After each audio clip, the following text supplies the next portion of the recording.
বাংলাদেশের স্বনামধন্য বিশ্ববিদ্যালয়গুলোর নারীদেরকে নিয়ে এবং উচ্চশিক্ষিত নারীদেরকে নিয়ে যে কুরুচিপূর্ণ মন্তব্য, এটা কিন্তু আজকে না।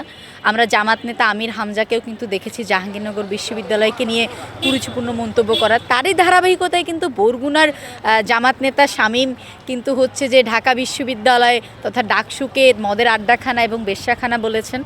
এবং এটা আসলে নতুন কিছু না, এবং তাদের বিরুদ্ধে আসলে কিন্তু আমরা কন্টিনিউয়াস কথা বলে যাচ্ছি, কিন্তু তাদের এই জিনিসগুলো কিন্তু এখনও শুধরাচ্ছে না। মানে দোষটা তো হয়তো তাদের রক্তে কি না আমি আসলে শিওর না। তো এই জায়গাটা আসলে ঢাকা বিশ্ববিদ্যালয়ের একজন স্টুডেন্ট হিসেবে তো বটেই, এবং একজন নারী হিসেবে, এবং সবচেয়ে বড় কথা হচ্ছে যে কি বাংলাদেশে একজন নাগরিক হিসেবে আসলে এটা খুবই অ্যালার্মিং।